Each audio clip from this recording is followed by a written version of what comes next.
This is Tom, and welcome back to Bryn Mawr RC Cars.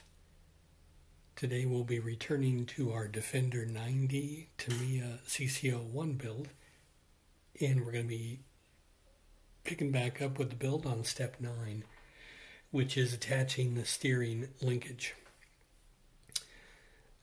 So I have everything laid out here that I need. I guess doing this is like cooking. You need to do all your mise en place.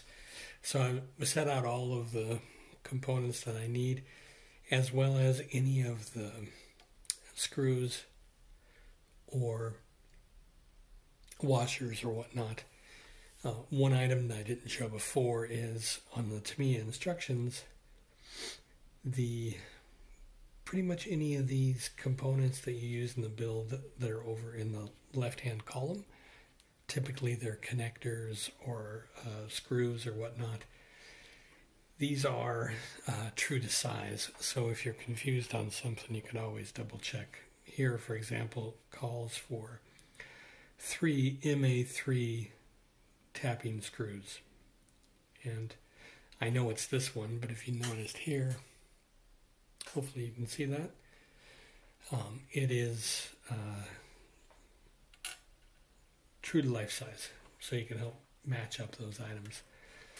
So let's just get right into it. We're going to just work on step 9. So this will probably take me a while, but I'll go for it.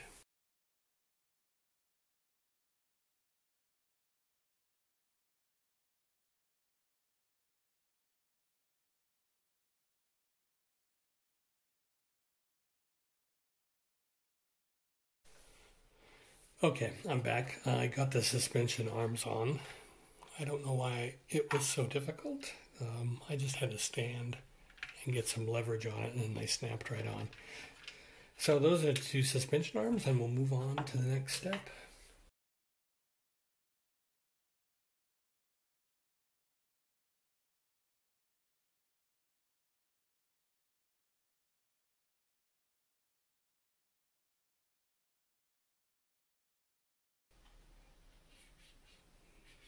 Which is just preparing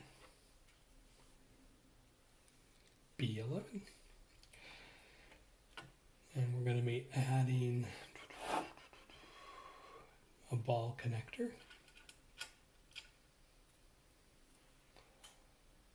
Like that, like so.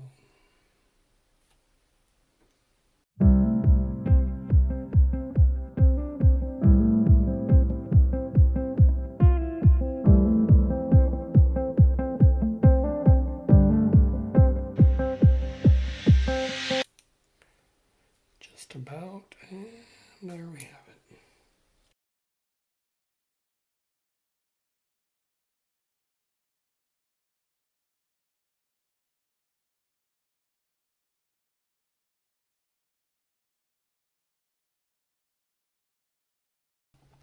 Hope this is right.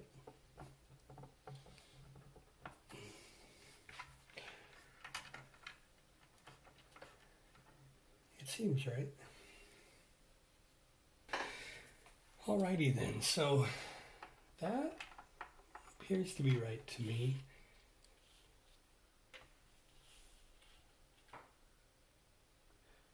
We got the 2 suspension arms on. We have the steering linkage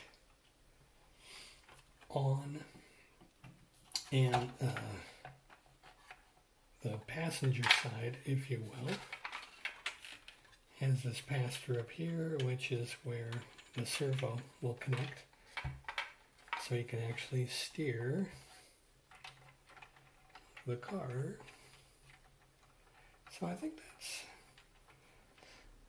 that looks good.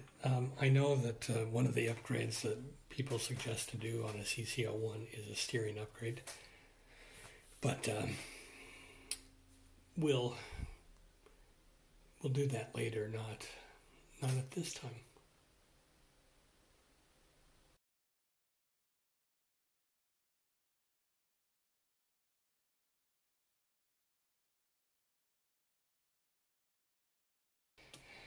And then they actually have us put on the body support, which is this piece right here. So let's figure out how to do this.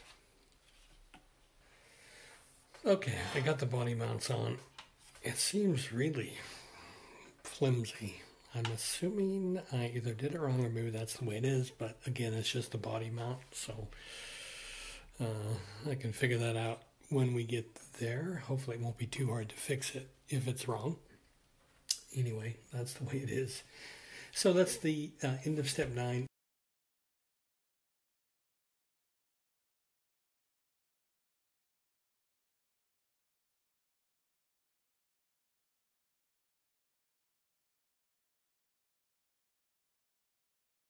Moving on to step 10, we're going to attach to the front lower arms. So the lower arms are going to attach to the suspension arms. Okay, great. That is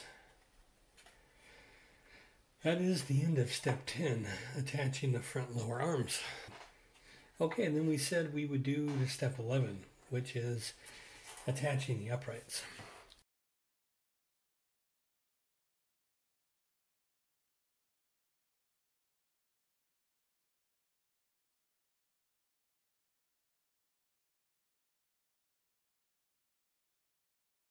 And here we're going to assemble the uprights. We won't be attaching those. I thought it was all one step, but we actually attached them in step 12, so this video might actually cover that as well, because just assembling it is not nearly as fun. So anyway, let's go ahead and start building it. I've set out, mise en place, everything I need for this, and the first item I'm going to work with is just the uprights, which I pulled from the parts tree. So the first thing we do is start with an upright here and attach a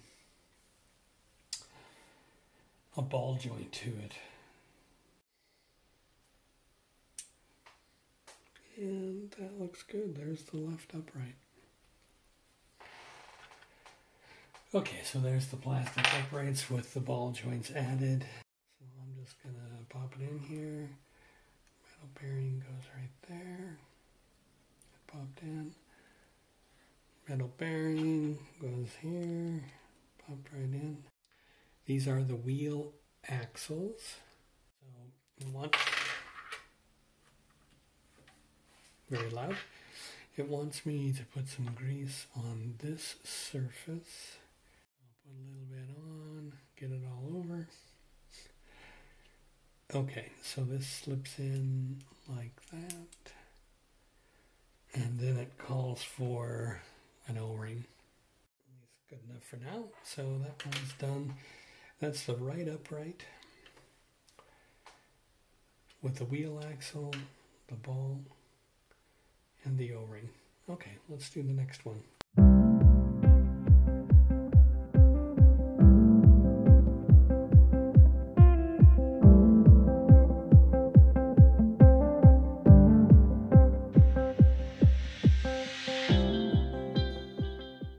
Okay, moving on to step 12.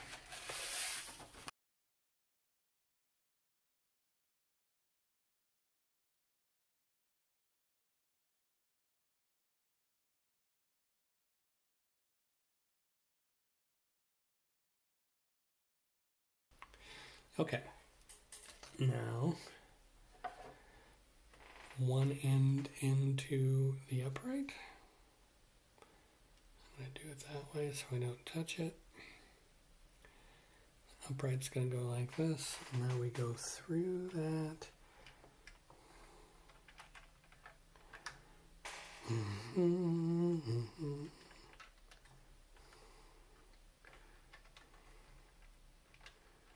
That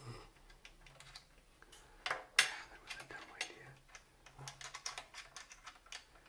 I got grease all over that. Okay. Got the axle into the differential. Now the axle end into, there it goes, into the upright. Okay. Okay, does that look right? That looks right. And let's tighten it down a little bit.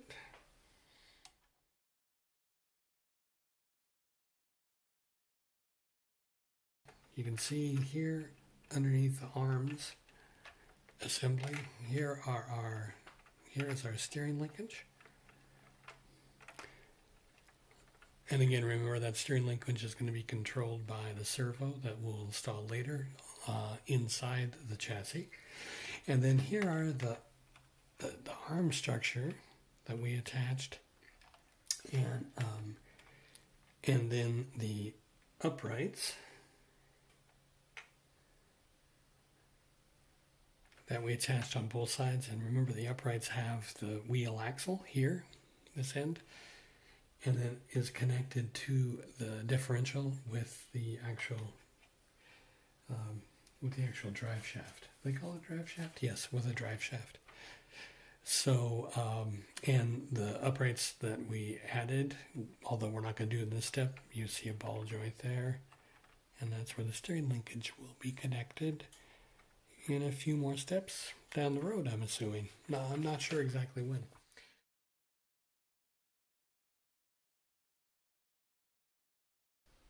Build the rear differential. And recall how we want to do this. We will connect the rear differential next time.